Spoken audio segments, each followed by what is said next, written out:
Last session, we stopped here with recurrent neural networks, and in particular LSTMs, and two generalizations of LSTMs in the cases that you have a tree structure.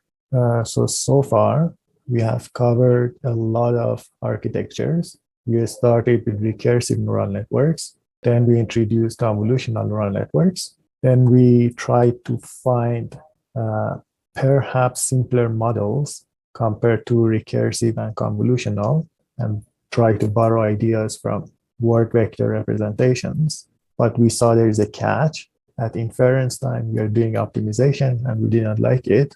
So we went back to convolutions. We studied them a little bit more through different perspectives. And then we introduced recurrent neural networks and LSTMs. So this is a quick recap of what we did in the past couple of sessions. Now let's continue. This paper, it's actually an assignment for you to watch the video online. So I'm not going to spend too much time on it. I'm going to give you an overview, and in the meantime, you can think of questions and ask them. So what is the idea here?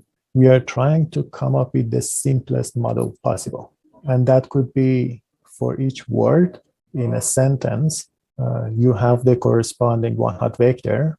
And if you're looking at every single word, that's going to give you 1 grams. If you're looking at pairs of words, that's going to give you bigrams, then you can have trigrams, etc. But whatever that you do, you can featureize your text that way using one-hot vectors. If that word exists in my dictionary, the corresponding entry in my representation is going to be a 1, otherwise it's going to be a 0. And then you can just add them up, and that's going to give you a bag of words or bag of n-grams. And you can call that x. So for each sentence, n here is counting your sentences in your corpus. You can end up with x, which is a simple summation of all of these one-hot vectors, and therefore it's going to end up counting the number of times that a particular word is showing up in your sentence.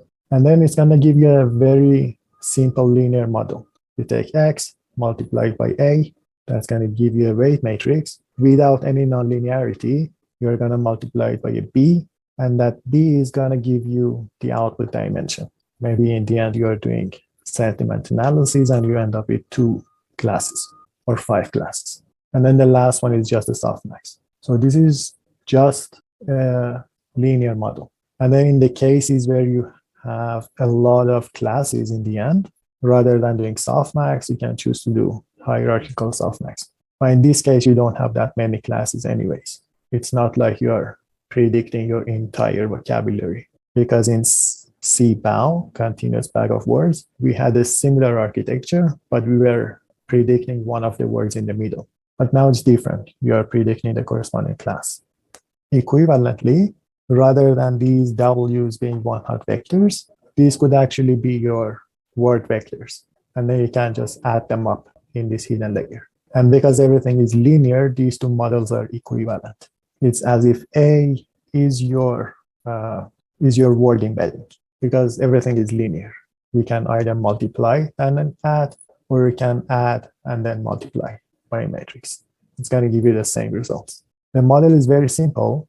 It's extremely fast to train it, and then it's giving you very good results, comparable to what CNNs are giving you, what RNNs are giving you, what LSTMs are giving you. So in terms of accuracy, it's as good as it gets.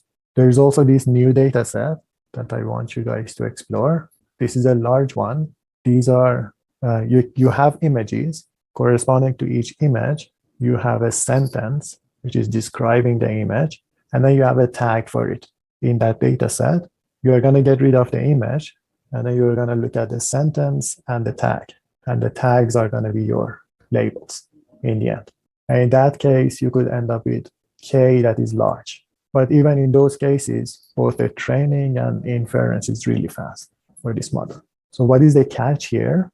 The idea is that perhaps the task of text classification or the current data sets that we have at hand are not expressive enough, are not large enough, are not complex enough for a nonlinear model to shine. Or from the other side of the coin, you can say that if you have a data set that's small, and if your task is not that complex, you don't need a complex neural network to solve it. So that's the message that I want you to take home from this paper. Any questions about it? So was everything clear? Okay, perfect.